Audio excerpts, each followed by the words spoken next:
Hola hermano, ¿cómo están? Dios les bendiga. Damos gracias a Dios por estar un día más juntos, porque nos permite el día de hoy poder reunirnos por este medio. Agradecemos su amor, su misericordia, ¿cierto? Y toda la bondad que ha tenido nuestro Señor con nosotros. El día de hoy, hermano, vamos a terminar este tema que estábamos viendo sobre los últimos tiempos. Veremos hoy la venida de Cristo, la segunda parte. Y estamos terminando ya con esta serie que hemos venido viendo en estos meses.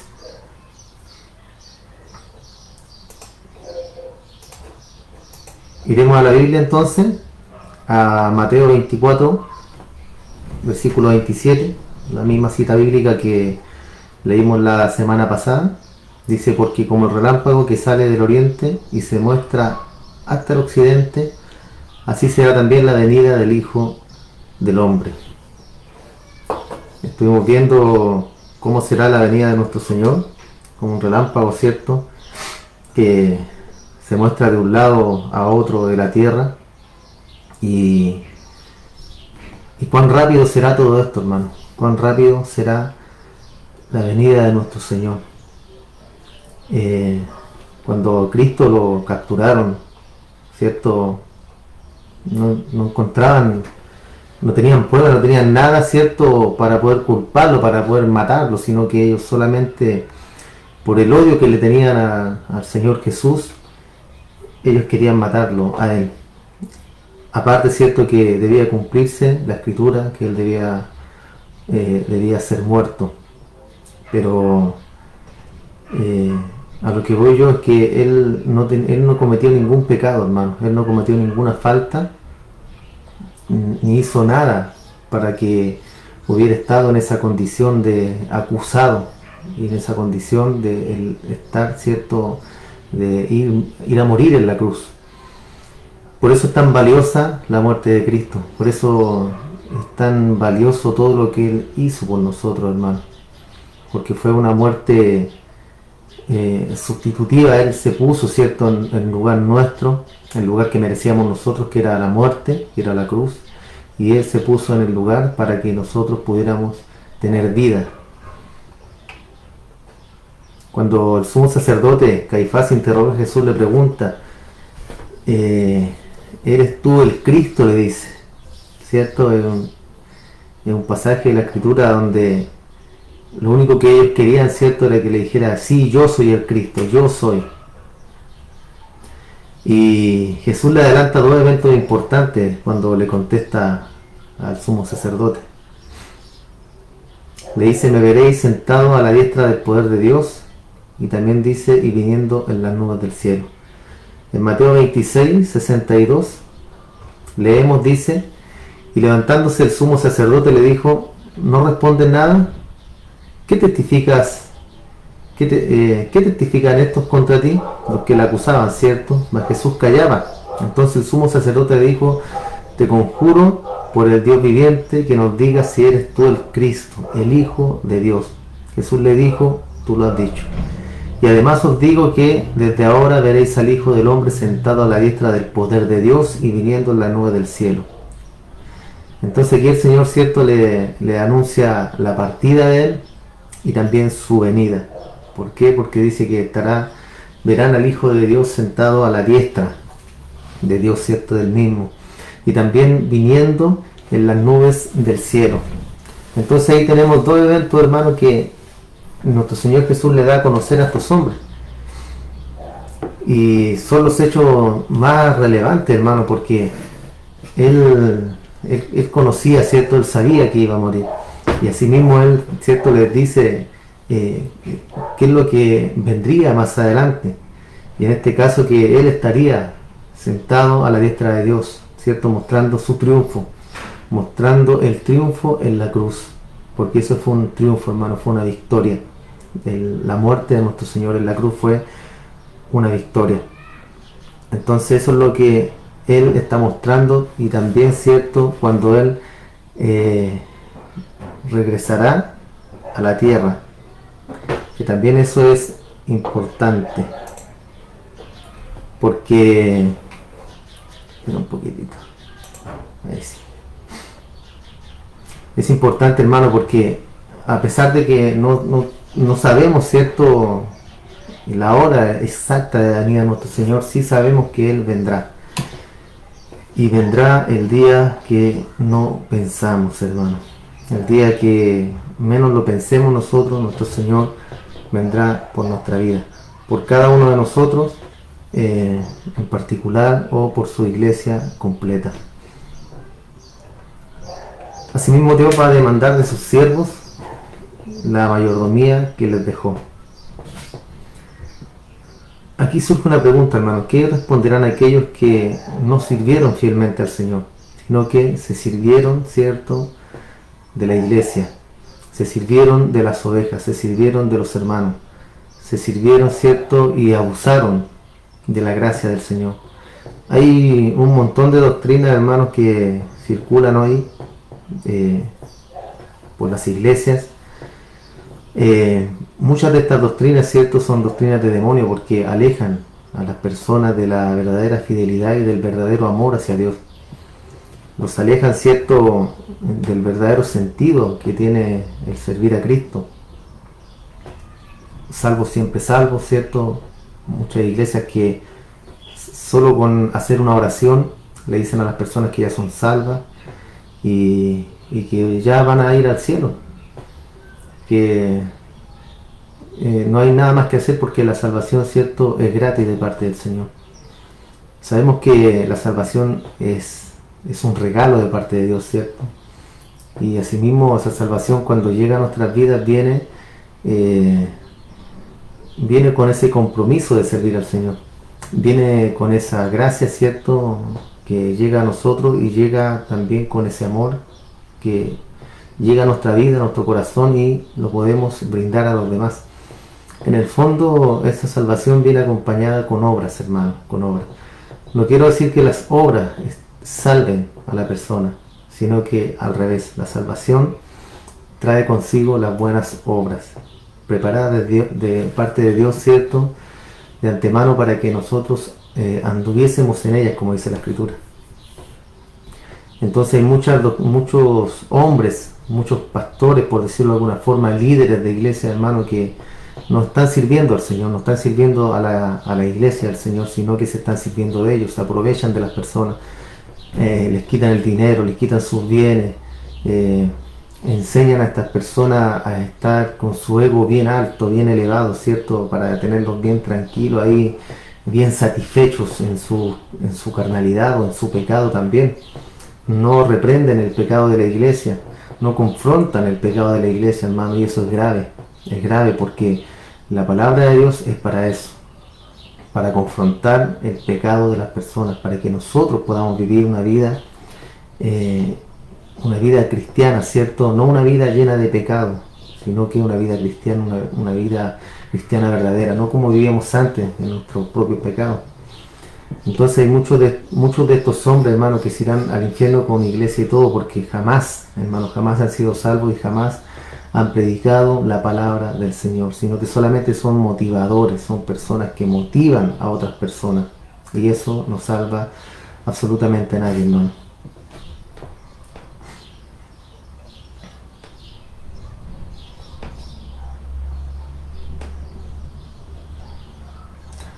Muchos de estos hombres también engañaron a las ovejas, las dispersaron, y en lugar de atraer, ¿cierto?, a las ovejas al rebaño, las alejan. Lo mismo le decía a Cristo a los fariseos, ¿cierto? Les llamaba hipócritas, porque les decía: ustedes no entran al cielo y tampoco dejan que los demás entren. Y por eso les llamaba hipócritas, porque eran unos falsos. En Mateo 25:13 dice: velad pues, porque no sabéis el día ni la hora en que el Hijo del Hombre ha de venir, porque el reino de los cielos es como un hombre que, yéndose lejos, llamó a su siervo y le entregó sus bienes. A uno dio 5 talentos, a otro 2, a otro 1, y a cada uno conforme a su capacidad, y luego se fue lejos. Esta la conocemos nosotros, esta parábola, ¿cierto?, de los talentos. Entonces, hermano, nosotros vamos a tener que darle cuentas al Señor por nuestra mayordomía, por cómo servimos a los hermanos, por cómo servimos a nuestro hogar, por cómo servimos, ¿cierto? En tu trabajo también, cómo te comportas tú como cristiano, de todo vamos a tener que dar cuentas ante el Señor. Y Él nos pedirá cuenta de nuestra mayordomía, Él nos pedirá cuenta de lo que ha puesto en nuestras manos. A los líderes, ¿cierto? A los pastores les pedirá cuenta de qué hicieron con la iglesia, de cómo enseñaron a la iglesia, de qué le dieron de comer a las ovejas, ¿cierto? Si le dieron la palabra, que es el alimento fresco de parte de Dios, o simplemente dieron charlas motivacionales para tener a las personas contentas y conformes, ¿cierto?, en una iglesia. Entonces tendremos que dar cuenta de todo esto, hermano. Usted tendrá que dar cuenta, ¿cierto?, también de cómo sirvió al Señor, de cuán grande fue su gratitud hacia el Señor por salvarlo, de cómo estuvieron sus frutos después de recibir esa salvación, ¿cierto? Si fue un cristiano pasivo o si fue un cristiano activo. De todo tendremos que darle cuenta a nuestro Dios. Entonces nuestro Señor Jesús, hermano, vendrá con una gran comitiva de ángeles y luego se sentará a juzgar. Se sentará también, ¿cierto?, para recoger su cosecha. El Señor en su trono sentado estará ordenando y haciendo, ¿cierto?, apartando el trigo y la cizaña a un lado, las ovejas a un lado y las cabras al otro lado, separando al sucio del limpio. En Mateo 25:31, cuando el Hijo del Hombre venga en su gloria y todos los santos ángeles con él, entonces se sentará en su trono de gloria y serán reunidas delante de él todas las naciones, y apartará los unos de los otros, como aparta el pastor las ovejas de los cabritos, y pondrá las ovejas a su derecha y los cabritos a su izquierda. Entonces el rey dirá a los de su derecha: venid, benditos de mi Padre, heredad del reino preparado para vosotros desde la fundación del mundo. Habrá un juicio, ¿cierto? Y habrá el tribunal de Cristo. El juicio del gran trono blanco, hermano, sabemos que Dios se sentará a juzgar. Y será un juicio, ¿cierto?, pero para dictar la sentencia. Dios dictará sentencia. ¿Y cuál será la sentencia? Culpable, porque somos culpables, hermano. Desde que Adán, ¿cierto?, pecó en el huerto del Edén, desde ese momento hasta el día de hoy somos culpables, somos pecadores. Y estamos destituidos de la gloria de Dios, ¿cierto? Ahora, el tribunal de Cristo será otro evento donde irán los cristianos, ¿cierto? Serán juzgados por sus obras, ¿cierto? Por cómo sirvieron al Señor, y se le darán, ¿cierto?, recompensas. Esas son dos cosas distintas, que es el juicio del gran trono blanco y el tribunal de Cristo. Procuremos estar en el tribunal de Cristo, hermano, y no en el juicio del gran trono blanco, porque se juzgará según la justicia de Dios, hermano. Yo siempre trato de explicar esto, ¿cierto?, porque la doctrina de la salvación es siempre un poco complicada, hermano, un poco compleja, poder entender muchos puntos de lo que es la salvación del Señor y cómo Él elige a las personas para salvarlas. Entonces nosotros debemos estar seguros, hermano. Si Dios te llamó, si Dios te escogió a ti de millones y millones de personas en el mundo, Dios te escogió a ti para que fueras salva. Esa salvación va a venir acompañada de obras, hermano. Va un cambio de vida, un cambio de estilo de vida. Siempre se va a notar cuando una persona es cristiana porque es diferente a los demás, ¿cierto? Entonces ahí después viene lo que es la perseverancia. Una vez que hemos recibido esa salvación, viene la perseverancia y llegamos al final, ¿cierto?, siendo hombres, mujeres, pecadores, tocando la puerta del cielo, y Dios nos dejará entrar. Hasta ese momento seremos pecadores, hermano, porque somos pecadores desde que nacimos hasta que vamos a morir, o hasta que estemos, ¿cierto?, en la presencia del Señor. Ahí recién vamos a dejar de ser pecadores. Entonces ese día se aplicará en el juicio del gran trono blanco la justicia de Dios, hermano. Y la justicia de Dios será, ¿cierto?, declarar culpable a todos, porque eso es lo que somos, porque desde que pecamos hemos caído de la gracia del Señor. El Señor dará la bienvenida a los suyos, a las ovejas, ¿cierto? Pero a los que no, les dirá: nunca os conocí, hacedores de maldad. Y muchos se van a excusar, hermano. Muchos se van a excusar, pero nadie podrá librarse, porque sabemos que Dios está en todo lugar, hermano, y el juicio de Dios será según verdad. Nadie podrá decirle al Señor: Señor, yo no sabía que tú existías, yo no alcancé a conocerte, yo no alcancé a escuchar del Evangelio. Todos, hermanos, escucharán el Evangelio de Cristo, y después vendrá el fin. Entonces, nosotros debemos estar tranquilos cuando perseveramos, cuando seguimos adelante, cuando seguimos caminando, porque seremos los de la diestra, los que habla acá, las ovejas de parte del Señor. Entonces el rey dirá a los de su derecha, en Mateo 25:34: venid bendito de mi Padre, heredad el reino preparado para vosotros desde la fundación del mundo. Porque tuve hambre y me diste de comer, tuve sed y me diste de beber, fui forastero y me recogiste, estuve desnudo y me cubriste, enfermo y me visitaste, en la cárcel y viniste a mí.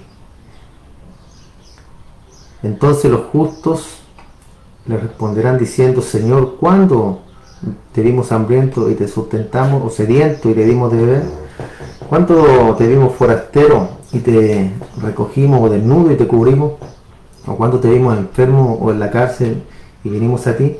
Respondiendo el rey les dirá: de cierto os digo que en cuanto lo hiciste a uno de estos mis hermanos más pequeños, a mí lo hiciste. Debemos dejar claro, hermano, que siempre hay una postura en la iglesia evangélica bueno, Dios nos llama, ¿cierto?, a hacer el bien en todo momento, en todo lugar. Es parte de lo que debemos ser, de la esencia nuestra como cristianos, hacer el bien. Acá dice, ¿cierto?, dice: tuve hambre, me diste de comer, tuve sed, me diste de beber. Si bien, hermano, todo esto nosotros debemos hacerlo a cualquier persona, pero acá está hablando en particular de los hermanos. Cuando habla de que estuve en la cárcel y me visitaste, me fuiste a ver, cuando estuve en la cárcel, habla de los hermanos, ¿ya? No significa que no se pueda visitar una cárcel, ¿ya? Pero el contexto acá es ese. Aquí está hablando de los hermanos. No está hablando de que ellos fueron a visitar a un criminal o a un asesino a la cárcel. Si bien ellos pueden escuchar el Evangelio del Señor, deben escucharlo, ¿cierto? No se trata, no ese es el punto de que habla aquí estos versículos, sino que habla de los hermanos. En ese tiempo eran perseguidos, recuerden, eran perseguidos los hermanos, pasaban necesidad, pasaban hambre, se enfermaban, los encarcelaban. Entonces acá le dice, ¿cierto?, Jesús, que por cuanto tú hiciste esto a mis hermanos más pequeños, a mí lo hiciste.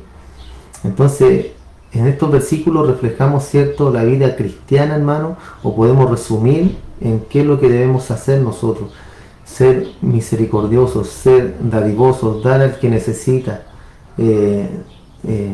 visitar al enfermo, visitar al que está en la cárcel.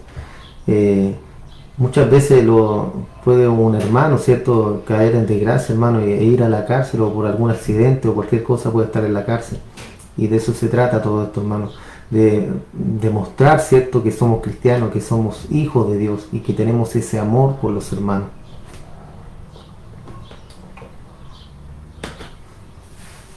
Ahora veamos lo que le dirá a los de la izquierda. Entonces dirá también a los de la izquierda: apartados de mí, malditos, al fuego eterno preparado para el diablo y sus ángeles, porque tuve hambre y no me diste de comer, tuve sed y no me diste de beber, fui forastero y no me recogiste, estuve desnudo y no cubriste, enfermo y en la cárcel y no me visitaste. Entonces también ellos le responderán diciendo: Señor, ¿cuándo te vimos hambriento, sediento, forastero, desnudo, enfermo o en la cárcel y no te servimos? Entonces le responderá diciendo: de cierto os digo que en cuanto no lo hiciste a uno de estos más pequeños, tampoco a mí lo hiciste. De aquí donde entran, hermano, en este trozo de la escritura, los religiosos. Aquí donde entran, ¿cierto?, los que muchas veces piensan ser salvos, hermano, o piensan que son cristianos, que son hijos de Dios, pero sus frutos dicen exactamente lo contrario. ¿Por qué? Porque volvemos a lo mismo, un cristiano, ¿cierto? Un nacido de nuevo siempre va a desear el bien para el otro, siempre va a desear el bien para el hermano o para quien quiera que sea cuando golpean tu puerta, ¿cierto? O piden alimento. No negárselo a la persona o a alguien o a algún hermano que necesita ayuda, tampoco negar la ayuda. Entonces, está bien, yo entiendo que muchas veces hay personas que se aprovechan de la situación. Por acá, por mi casa, siempre pasan personas pidiendo, ¿cierto?, mercadería, y uno sabe quiénes necesitan y quiénes a veces solamente se aprovechan, hermano, de las personas, porque pasan siempre en las mismas casas. Hay casas que no pasan acá a pedir, ¿cierto? Y yo no nos hemos enterado nosotros con mi esposa de que la gente sabe que nosotros somos pastores o somos cristianos. Entonces, ellos saben, ¿cierto? Y conocen, dicen, no, ellos tienen que darme, no me pueden negar. Entonces ahí también surge eso de que la gente se aprovecha de los demás. Y ahí también tenemos que usar la sabiduría nosotros, hermano. Si tú puedes dar, da. Ahora si ves que, ¿cierto? Yo conozco personas que piden y después venden las cosas. Entonces no es para la, o sea, nosotros no estamos, ¿cierto?, tampoco trabajando para ellos, para que ellos no le trabajen un día a nadie, ¿cierto? Y puedan vivir a costilla de los demás. Entonces tenemos que ser sabios también cuando damos y cuando entregamos recursos, ¿cierto?, dinero también a otras personas, porque básicamente el dinero es nuestra vida, hermano. El dinero se reduce en nuestra vida, porque yo trabajo, ¿cierto? Tú trabajas, hermano, para sustentar tu hogar, inviertes tu vida, tu tiempo, tu salud, todo lo tuyo, ¿cierto? Que obviamente proviene de parte del Señor por la gracia de Dios. Y esa inversión que hacemos nosotros en tiempo, ¿cierto?, en esfuerzo, en sacrificio, en salud, nuestra vida, se convierte en dinero. Y básicamente es lo que nosotros utilizamos para poder vivir, el dinero. Entonces también debemos ser sabios cuando ayudamos, ¿cierto? Aunque la palabra nos dice que debemos dar, ¿cierto?, sin que nos duela, y dar con amor a los demás. Pero insisto, debemos ser sabios, ¿cierto?, en ese punto. Entonces, como lo mencionamos, ¿cierto?, aquí habla de estos religiosos, de los que dicen ser cristianos, que dicen ser hijos de Dios, ¿cierto?, pero sus hechos los condenan, su forma de actuar muchas veces los condenan, y no son misericordiosos, no son dadivosos, no se sienten, ¿cierto?, identificados con el hermano cuando el hermano está sufriendo, cuando está teniendo necesidad. No se presta la ayuda tampoco cuando se necesita. Y ahí es donde nosotros vemos que cuando las personas realmente son o no son cristianos, porque insisto, la salvación va acompañada con las obras, hermano. Y esas obras, ¿cierto?, son el fruto de lo que Dios ha puesto en nosotros. Entonces las obras deben estar en nosotros.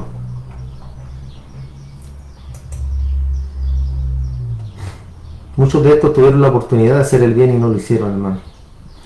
Aunque las obras no salvan, sino, ¿cierto?, la fe. Y esta fe actúa juntamente con las obras. Aunque saben hacer lo bueno, y no lo hacen, se les cuenta como pecado. Hacer acepción de personas también y no hacer lo bueno. En Santiago 2:12, así hablad y así haced, como los que habéis de ser juzgados por la ley de la libertad, porque juicio sin misericordia será con aquel que no haga misericordia, y la misericordia triunfa sobre el juicio.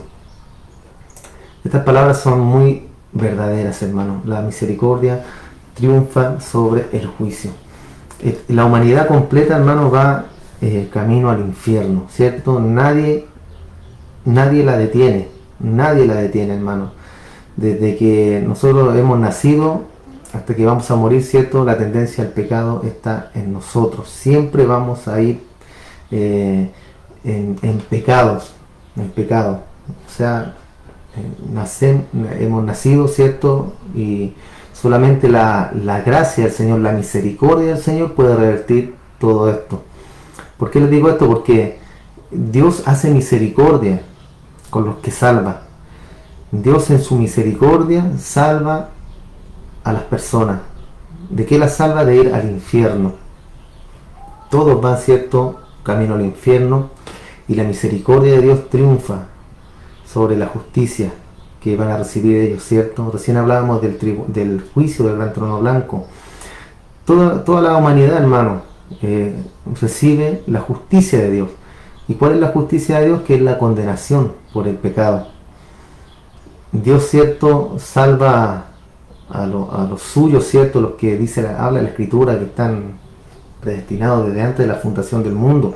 Y ellos reciben la misericordia del Señor, pero el resto recibe la justicia de parte de Dios. Por eso acá dice Santiago que la misericordia triunfa sobre el juicio, sobre, ¿cierto?, la condenación que está preparada para los que rechazan al Señor Jesús. Jesucristo Él tiene toda la autoridad del Padre. A Él se le ha dado el mando y la autoridad, ¿cierto?, de tomar decisiones. Este será el último periodo de la historia, ya no habrá más historia. Jesucristo regresará para poner fin a toda injusticia reinante, hermano. El Señor va a poner orden en esta tierra cuando Él venga con sus santos ángeles. Mucha gente no cree que Cristo vendrá. Y si lo saben, lo toman como tardanza o como burla.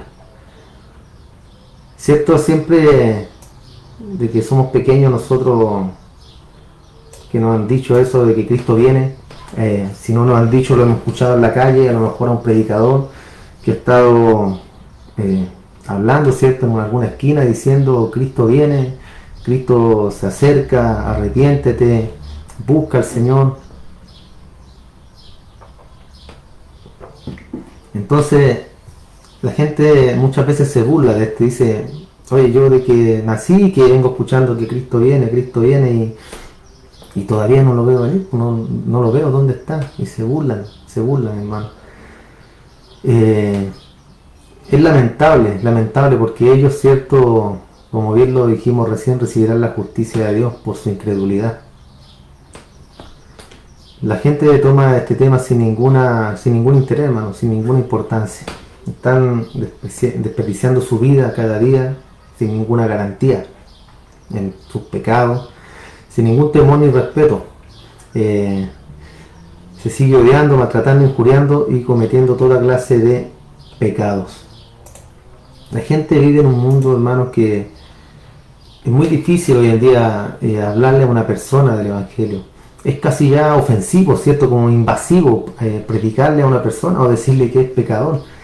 Con toda esta ideología nuevas que están apareciendo, ¿cierto?, es muy complicado hablarle a una persona o decirle que es un pecador y que necesita arrepentirse, porque se ofenden, se sienten ofendidos. Y si bien sabemos, la palabra de Dios es ofensiva, hermano.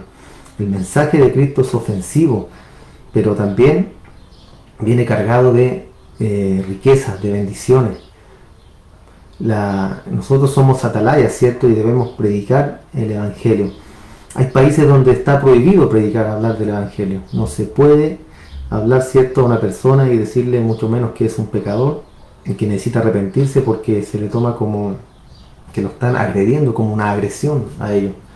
Entonces nosotros debemos dar gracias que acá podemos hacerlo, aunque muchas personas, ¿cierto?, se burlan, o otros no les importa mucho el tema del cristianismo, de Jesucristo, de la salvación. Ellos no creen en estas cosas, dicen que es solamente una religión, que es un Dios creado, que es un Dios que lo inventó el mismo hombre, ¿cierto?, para tener algo a que adorar. Y sabemos que ese es el pensamiento clásico, ¿cierto?, de las personas que rechazan al Señor, que rechazan a Dios. Nuestra tarea es hablar y predicar el Evangelio, y Dios, ¿cierto?, es el que produce la salvación, el que pone la fe en la persona.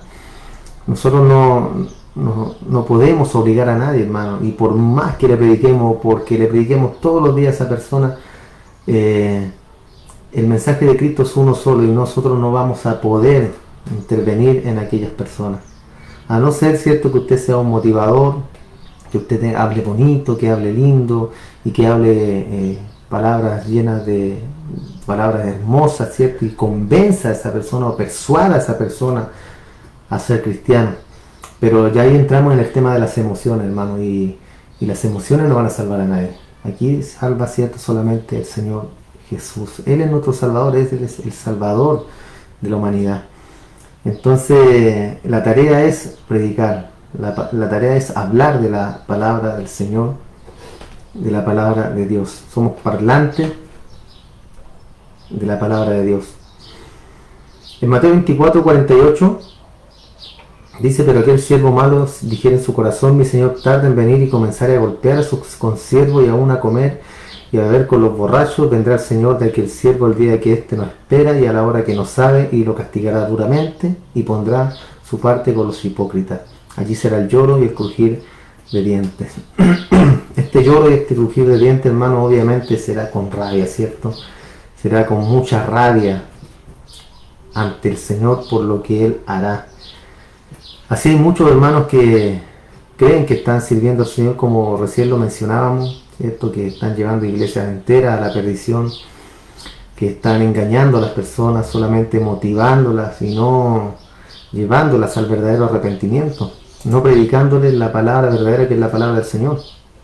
Y aquí habla, ¿cierto?, del siervo malo, del siervo negligente, del que dice: el Señor tarda en venir, el Señor todavía no vendrá. Pero sabemos que Dios vendrá en cualquier momento, hermano, por mi vida en particular o por la iglesia completa. Siempre repito lo mismo, porque no tenemos nuestra vida comprada, hermano. Tú no tienes tu vida comprada. En cualquier momento Dios puede disponer de tu vida. ¿Y qué cuentas le rendirás? ¿Qué cuentas le vamos a rendir al Señor si Él dispone de nuestra vida este mismo día o esta misma hora, hermano? El Señor, ¿a qué viene? ¿A qué vendrá a esta tierra? A cumplir su obra redentora, a cumplir la palabra del Señor, hermano, a cumplir todo lo que está escrito en las profecías de la Biblia, desde Génesis, ¿cierto?, hasta Apocalipsis, donde en toda la Escritura vemos reflejado a nuestro Señor Jesús.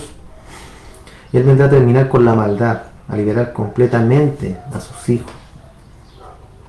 Él vendrá, ¿cierto?, a liberar también esta tierra, este mundo, hermano, que por más que el hombre se esfuerce, ¿cierto?, en no contaminar, en el calentamiento global, ¿cierto?, todas estas cosas que el hombre ha sido un pésimo administrador, hermano, de los recursos y de lo que Dios ha entregado en nuestras manos.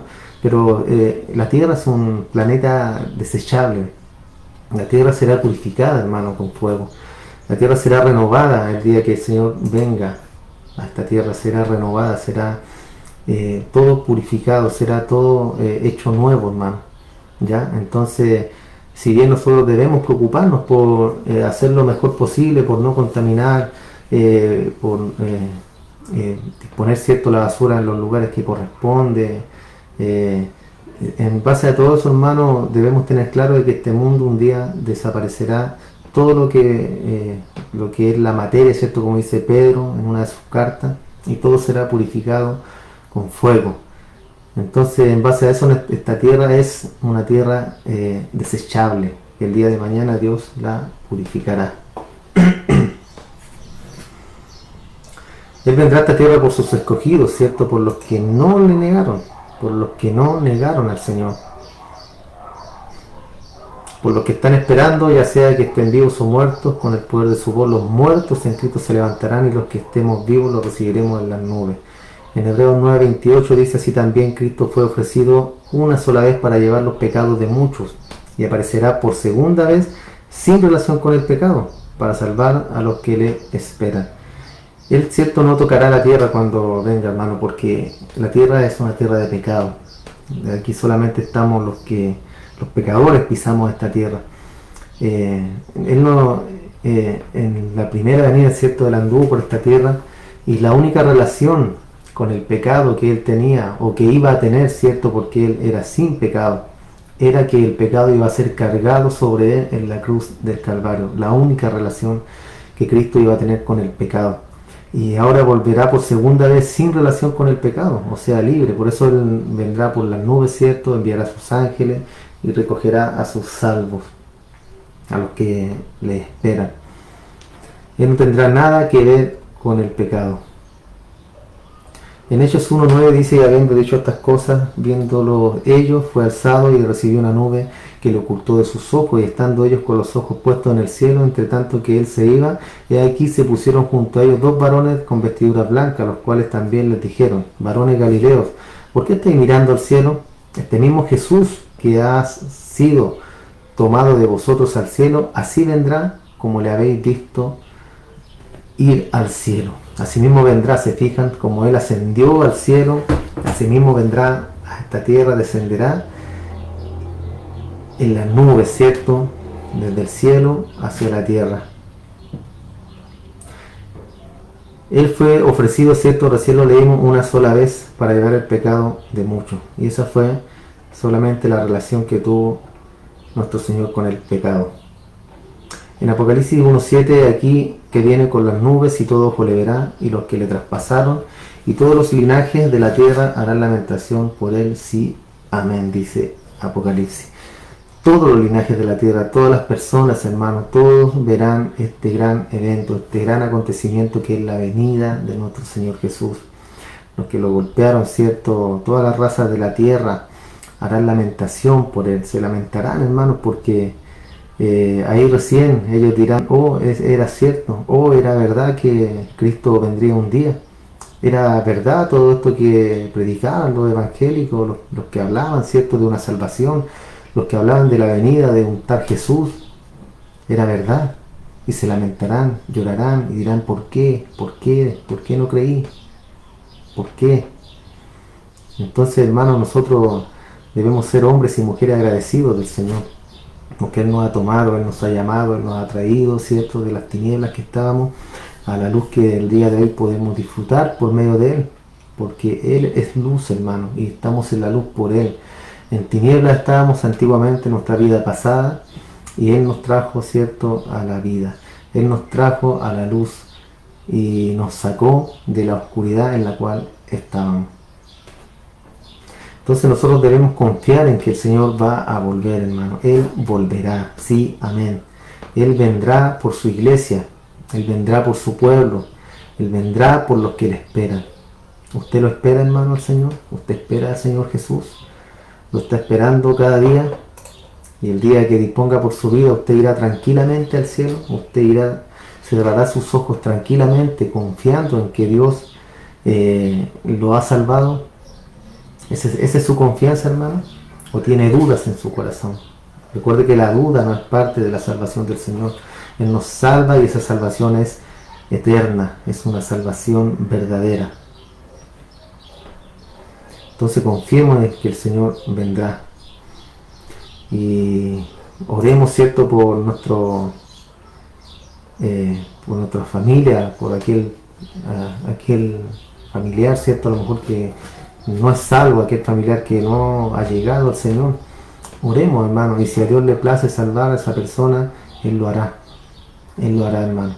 Debemos tener plena confianza y plena fe en que Dios salvará a nuestros seres amados, a quien yo, cierto, anhelo que el día de mañana vayan al cielo también, o tengan una vida eterna con el Señor. Debemos confiar en eso, hermano. Esa es parte de la fe también, y del pedir, ¿cierto?, y pedir con fe al Señor en nuestras oraciones, por aquellos que no han tomado en cuenta tu palabra, la palabra del Señor, y pedirle a Dios que tenga misericordia, que tenga piedad, así como nuestra madre también oró por nosotros cuando éramos pequeños, cuando estábamos en el mundo también, y Dios hizo la obra en nosotros, hermano. Así también lo puede hacer con cualquier persona.